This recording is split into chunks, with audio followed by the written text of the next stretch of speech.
This is the Music Halls of Fame podcast.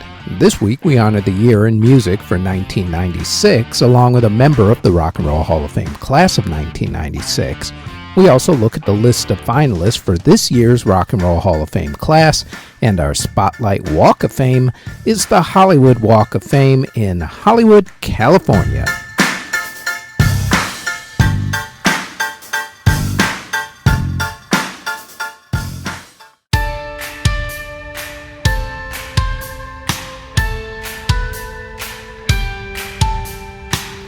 Before we get going with the podcast, like everyone tells you, please like, subscribe, and hit the notification bell so you'll know when these podcast episodes drop, which is usually every Thursday. Now, on to this week's episode.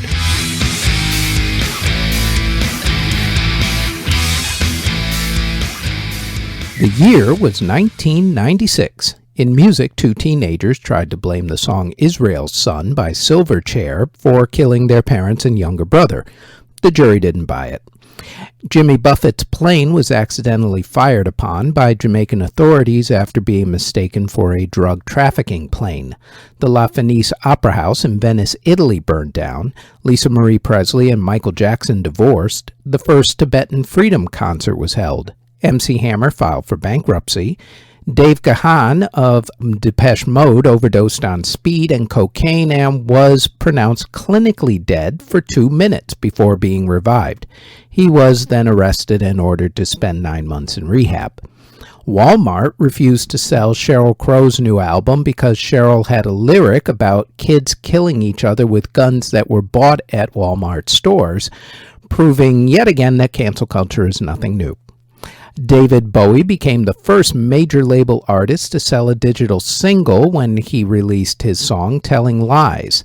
David was always years ahead of his time. And Alice in Chains played their last concert with lead singer Lane Staley. Staley passed away 2 years later from a drug overdose. The MTV2 video channel started, as did MTV India. The VH1 TV concert series Storytellers premiered in 1996, as did their TV show Pop-Up Video.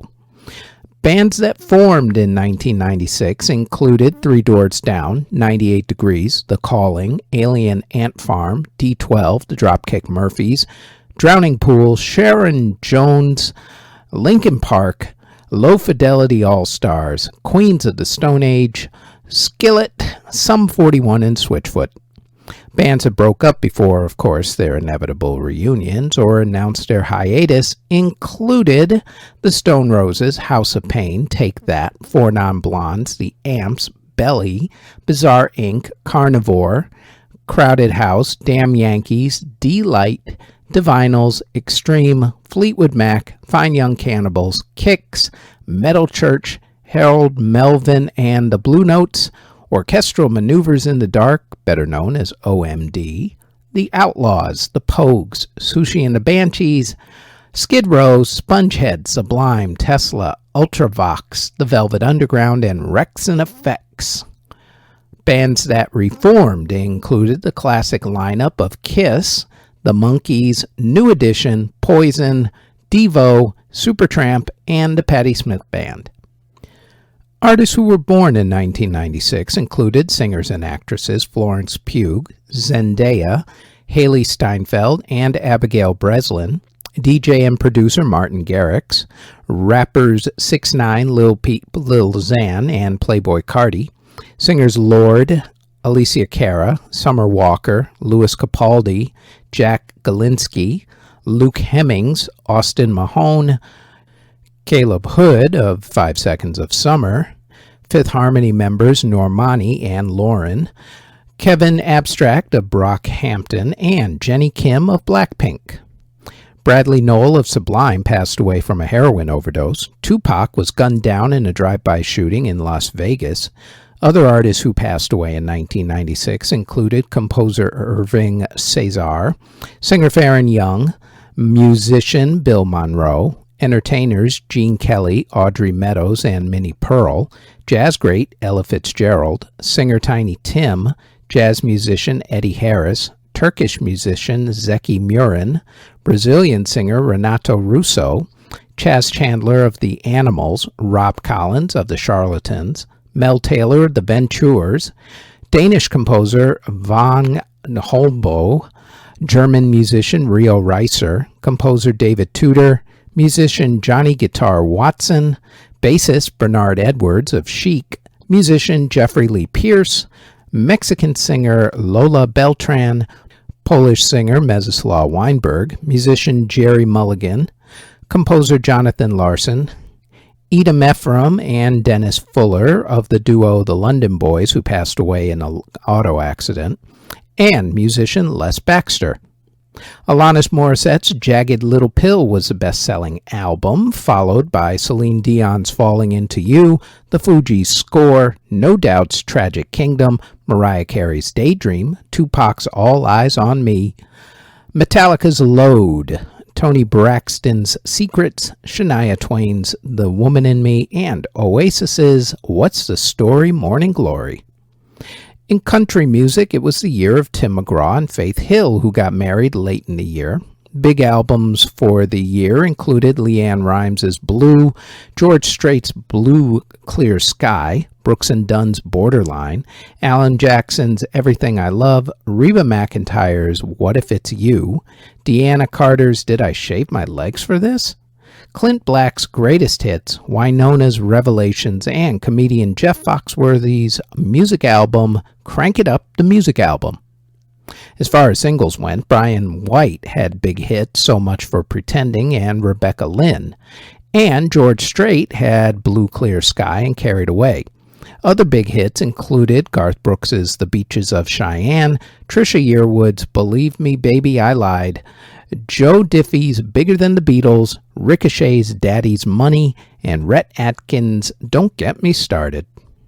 Los Del Rio had the biggest selling single of the year with the Bayside Boys remix of their song Macarena. Macarena was also the biggest selling song of the decade. Mariah Carey and Boyz II Men's song One Sweet Day spent 16 consecutive weeks at number 1, breaking the record for the longest time spent at number 1 on the singles chart. They would keep that record for almost 20 years. Other big sellers for the year included Celine Dion's Because You Loved Me, the Tony Rich Project's Nobody Knows, Mariah Carey's Always Be My Baby, Tracy Chapman's Give Me One Reason, Bone Thugs and Harmony's The Crossroads, Donna Lewis's I Love You Always Forever, Toni Braxton's You're Making Me High, and Keith Sweat's Twisted. In hard rock, Sammy Hagar left Van Halen. Then David Lee Roth rejoined Van Halen. Then David Lee Roth was let go from Van Halen. Then Gary Cherone from Extreme replaced David Lee Roth in Van Halen. It was that kind of a year, kids. The Ramones, meanwhile, played their last show as a group. Slash announced that he was leaving Guns N' Roses via fax. What's a fax? Well, it's a machine that... Yeah, you know what? Just Google it, kids. Just Google it. It's old technology. In hip-hop, Tupac's album All Eyes on Me became the first double album to be released in hip-hop. He also released the Don Killuminati, the 7 Day Theory album. The iconic freestyle track June 27th was recorded by DJ Screw and the Screwed Up Click. Jay-Z released his debut album Reasonable Doubt. Other big albums were LL Cool J's Mr. Smith, Busta Rhymes' The Coming, Snoop Dogg's The Dogfather, Nas's It Was Written, and the Fugees' The Score. Singles-wise, Tupac had two of the biggest songs of the year, California Love and How Do You Want It with Casey and JoJo.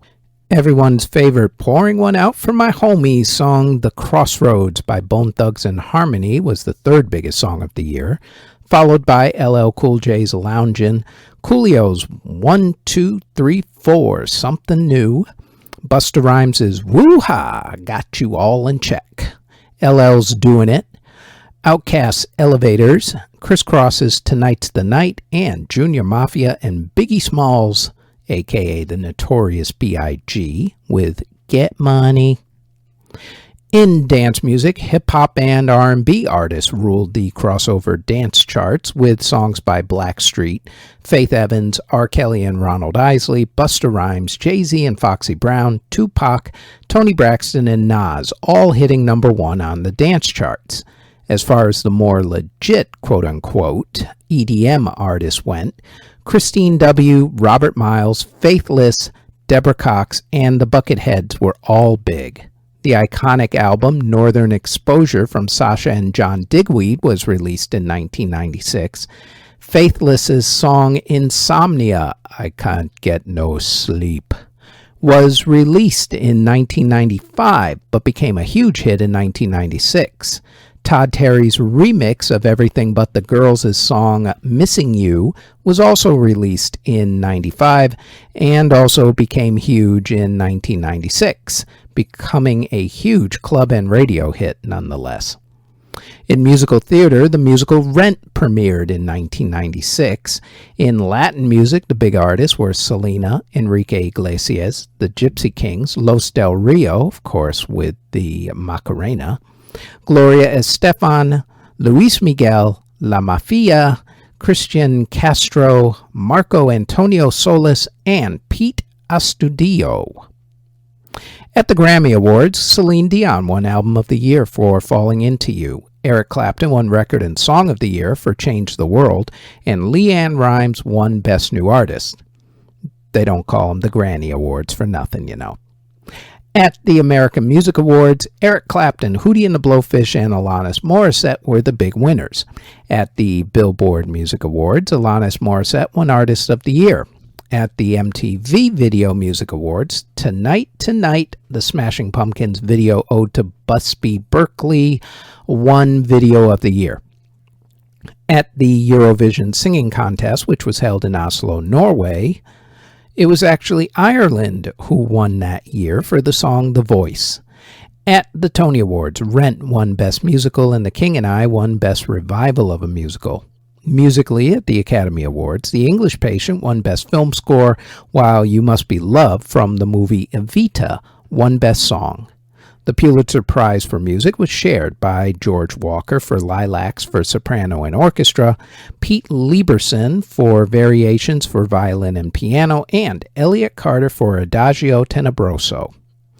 The Rock and Roll Hall of Fame induction ceremony was held on January 17th at the Waldorf Astoria Hotel in New York City. Of the artists who were being inducted that year, David Bowie, Roger Waters and Syd Barrett from Pink Floyd, and Grace Slick from Jefferson Airplane all did a no-show. At the ceremony, the hall inducted rock and roll disc jockey Tom Big Daddy Donahue into the non-performers category. Pete Seeger was inducted into the early influencers category. In the performers category, the hall inducted Jefferson Airplane, Gladys Knight and the Pips, Pink Floyd, the Shirelles, the Velvet Underground, David Bowie, and this next artist. Little Willie John was born in 1937 in Cullendale, Arkansas. His family moved to Detroit, Michigan when he was 4 years old. When he was a kid, he and his siblings formed a gospel group called the United Four and performed in talent shows. During one talent show, the group caught the attention of singer Johnny Otis, who brought them to producer Henry Glover. Glover liked Willie singing so much that he signed Willie and only Willie to a record deal with King Records in 1955. King Records also gave him the nickname Little Willie because he was short. From the very beginning, Willie had hits. His first single, All Around the World, went top 5 on Billboard's R&B chart. He started rolling off hits like Need Your Love So Bad, Talk to Me, I'm Shaking, Sleep, and Fever, which singer Peggy Lee made even more famous a couple of years after John's original version. During that run, Little Willie hit Billboard's chart 14 times, and also during that run, Little Willie used his celebrity platform to become involved in the civil rights movement.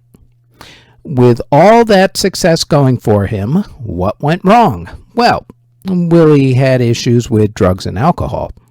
He also got angry a lot and very quickly. And even though he had a great career going, he also got involved in crimes such as larceny, swindling, all of which he kept getting arrested for. King Records finally had had enough and dropped him from their record label in 1963. And then things got worse. Much, much worse. In 1964, Willie was arrested and charged with the stabbing death of a man named Kendall Roundtree in Seattle, Washington. In 1965, he was sentenced to prison. While he appealed that sentence, he was allowed out of prison to record another album, which didn't actually come out for another 40 years due to contract issues. He lost the appeal of his sentence and was put back in prison, where he passed away in 1968, either from pneumonia or a heart attack, depending on whose story you're going with. What makes Little Willie John worthy of being in the Rock and Roll Hall of Fame was his influence on the birth of soul music. Even James Brown opened for Willie during James's early days. Willie also had an amazing run on both the R&B and pop charts. Between 1955 until his death in 1968, Willie released 52 songs. His heyday on the charts went from 1958 to 1961, where he had 17 songs hit no lower than number 25 on the R&B chart, with Fever hitting number 1 and 14 songs hitting the pop chart, with Sleep being his most successful on the pop chart, topping out at number 13. What might have been for a man of such amazing talent who had a meteoric rise and a catastrophically plummeting fall. Presented for induction by 1989 Rock and Roll Hall of Fame inductee Stevie Wonder, Little Willie John, inducted into the Rock and Roll Hall of Fame, class of 1996.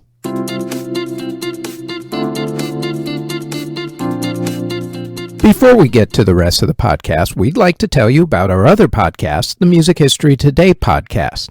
Every day we tell you what happened on that date in music history, along with music releases, birthdays, and passings. So, if you like this podcast and want more music history, then please search the Music History Today podcast in audio or video form on YouTube or wherever you get your podcast from.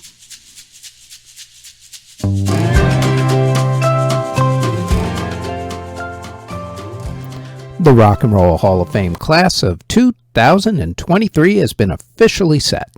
The performing category will have George Michael, Sheryl Crow, Kate Bush, Willie Nelson, The Spinners, Missy Elliott, and Rage Against the Machine. DJ Kool Herc and Link Wray received the Musical Influence Award. Chaka Khan, Al Kooper, and Bernie Taupin received the Musical Excellence Award, and the Ahmet Ertegun Award goes to Don Cornelius. First off, let me get my gripes out of the way, and then we'll give flowers to the rest. No Soundgarden? Alright, that just upsets me. That is a complete and utter shame. What did they have to do to get into the hall? Mercy. Also, the Spinners seem to have taken this year's Lionel Richie spot for questionable nominations. To be fair, though, the group did do a lot of songs before their disco heyday, but they're known these days for the disco stuff, so this one, I don't know. Don't know. The rest of them, however, I completely agree with. As far as Missy getting in, there will always be one hip-hop artist getting in. Hip-hop and rock influenced each other, so get over it, people. As such, Missy becomes the 11th hip-hop artist to be inducted. She also becomes the first female hip-hop artist to be inducted. It's about time. Personally, I would have preferred Queen Latifah or Salt and Pepper to get that honor, but Missy's a great choice with all the producing that she's done to go along with her hits. Well-deserved, can't wait to see her. Sheryl Crow helped to spearhead the female singer-songwriter movement in the 1990s, along with, among others, Sarah McLachlan, who I think should also eventually get in down the road. George Michael helped to influence a lot of blue-eyed soul artists like Adele. Kate Bush deserves to be inducted, and for so much more than the song Running Up That Hill, which everybody suddenly decided was a good song 40 years after it came out. Good job, people. Thankfully, they let Willie in before he passed away. Well, hopefully. There's still almost half a year until the ceremony, mind you. The dude is 90 years old. Put him into a well-ventilated plastic bubble, please. Rage Against the Machine, it's about time they got in. They've been holding down political rock for 30 years, so congratulations to the Hall for finally putting them in. It's about time, people. The other category awards are very interesting. Chaka Khan has been up for induction as a solo artist a ton of times, and also as a member of Rufus and Chaka Khan. This induction reminds me of when Nile Rodgers was inducted after his group Chic had been denied after 11 times and counting. Al Kooper is a great songwriter and also helped to create the group Blood, Sweat, and Tears. I always thought that Bernie Taupin had been inducted already. After all, as Elton John's songwriting partner for over 50 years, that should have put him into the Hall a very long time ago. Guess not. Better late than never, though. I had always wondered why DJ Kool Herc had not been inducted. After all, hip-hop would have been completely different if he didn't DJ his sister's party 50 years ago and turned 2 turntables and a mic into a completely new type of genre. The man literally created hip-hop. For him to be inducted 10 miles from where he started it all in the genre's 50th year of existence is late, but somehow seems pretty appropriate. Link Wray was a great guitarist and extremely influential. Listen to his song Rumble and you'll understand. I believe this also makes Link the first Native American to be inducted into the Hall. Let me know in the comments if that's not the case, but I think he is. Don Cornelius is way overdue. Way overdue. For those not in the know as to who he is, he started the long-running TV show Soul Train, which helped to bring R&B to a much wider audience. He was basically the Dick Clark of R&B music. The Rock and Roll Hall of Fame induction ceremony will take place on November 3rd at the Barclays Center in Brooklyn, New York, and yours truly is certainly hoping to be there, especially since I live in New York and only about 3 miles away from the Barclays Center. Can't wait to see the show.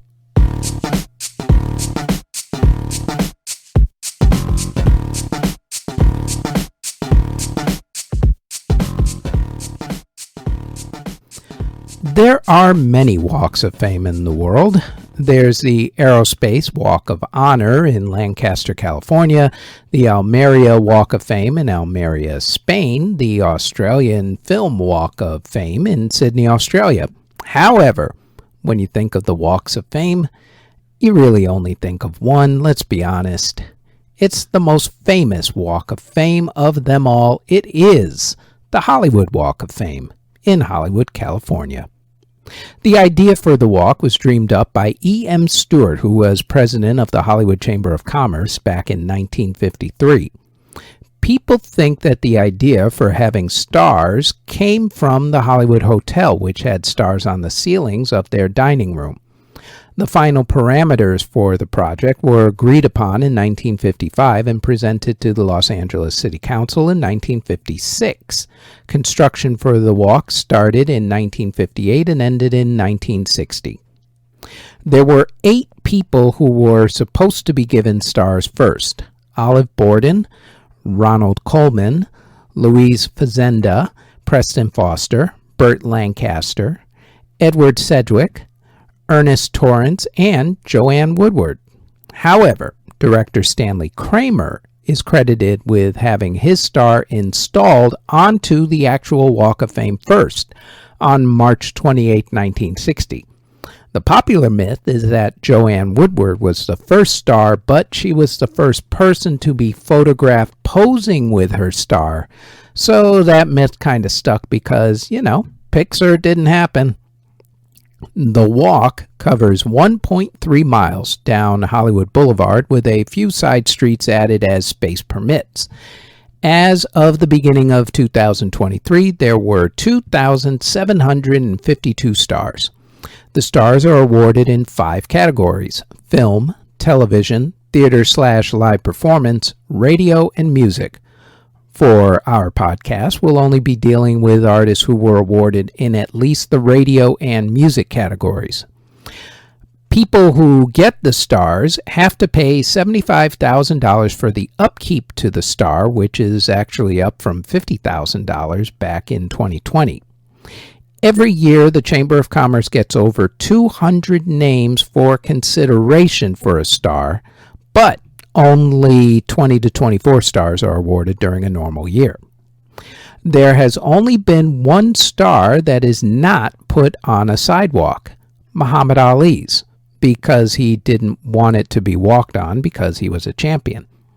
He was inducted into the theater/live performance category, and his star is actually on a wall at Hollywood and Highland at 6801 Hollywood Boulevard if you happen to ever find yourself in Hollywood. There have also been special stars given out to people who were part of the Hollywood community, such as former Los Angeles Mayor, the late Tom Bradley, and honorary Mayor of Hollywood, and the guy most associated with promoting the Walk of Fame, the late great Johnny Grant. There have also been stars given as well to people who were not entertainers but had done important things, such as the crew of Apollo 11. Usually those stars are put in the live performance category. There have been 2 presidents who have been given stars, Ronald Reagan and Donald Trump. Reagan was given one for his radio and acting career, and Trump because of his TV show The Apprentice. Only one star so far in the history of the Walk of Fame has ever been considered for removal from the Walk of Fame. You guessed it, Donald Trump. As of yet, no final decision has been made about removing it.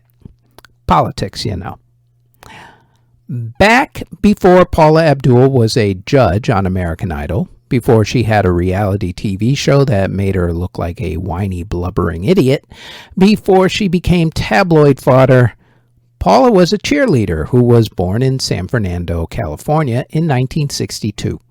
Actually, she was a cheerleader for the Los Angeles Lakers basketball team. Then she became their choreographer. It was there where she started meeting celebrities and getting jobs choreographing videos like Janet Jackson's Nasty video. She ended up getting a lot of music video choreography work since it was the 1980s and music videos were at their height in popularity. She was also the choreographer for the Jackson's Victory Concert Tour, which was the last tour that Michael Jackson did with his brothers. This also led to her doing some of the choreography to that scene at FAO Schwartz with Tom Hanks, Robert Loggia, and the giant piano in the movie Big, in case you forgot what movie that was. Paula wanted to become a singer, so she gathered up some funds and cut a demo record. Copies were sent out. Paula wasn't a great singer, mind you, but she had a personality, was good-looking, and could obviously dance. This is one of those times when it's not what you know, it's who you know. Paula knew Janet Jackson from doing choreography for her. Janet knew a guy by the name of Jeff Ayeroff, who was in the marketing department of A&M Records. Ayeroff, at that point, had just become the head of Virgin Records. Janet told him about Paula, Jeff met Paula, and signed her to a contract. Paula released her first album, Forever Your Girl, on June 21st, 1988. The first single was Knocked Out, with the second being The Way That You Love Me. The third single was Straight Up. The song was actually written by Elliot Wolf, who was the boyfriend of someone Paula's mother knew. See? Again, it's who you know. The demo was pretty bad, but Paula liked the song. Paula even offered to sing 2 songs on the album that she didn't like if she could sing straight up. since the record label wasn't too thrilled with Straight Up either, to be honest. Straight Up was released on November 22nd, 1988. It started playing on a San Francisco radio station and got so popular that the record label stopped trying to get her previous song, The Way That You Love Me, up the pop charts and decided to get Straight Up popular. While all this was going on, the label decided to make a music video. The video had a cameo by actor-model Jaimin Hunsu. It also had a very famous cameo by Arsenio Hall, who was Paula's friend and whose late-night TV talk show had started only a few months earlier. That particular cameo would pay dividends. Within the first couple of months after the video premiered, Arsenio's show became white-hot popular, so much so that some people say that it led to NBC wanting to quietly usher out the longtime king of late night, Johnny Carson. As Arsenio's star was rising, so was Paula's. Paula would show up and surprise Arsenio on his show, creating more buzz for the both of them. Plus, the video won 4 MTV Video Music Awards. As far as the song went, it went to number 1 and was the first number 1 for Paula. More number 1 hit singles would follow. The album, Forever Your Girl, would take 64 weeks to get to number 1, but it finally did it, launching a popular singing career that saw a few stumbles along with all that other stuff that I talked about earlier. Located at 7021 Hollywood Boulevard in Hollywood, California, right in front of the CVS Pharmacy and LA Fitness, rather appropriately, and just across the street and down the block from the famed Roosevelt Hotel, you will find singer, choreographer, reality show star Paula Abdul's star on the Hollywood Walk of Fame in Hollywood, California. And that is it for this episode of the Music Halls of Fame podcast. For more podcast episodes, which drop every Thursday in audio and video form, then please like, subscribe, and click the notification bell on YouTube, Spotify, Apple Podcasts, iHeartRadio Podcasts, CastBox, Google Podcasts, or wherever you get your podcasts from.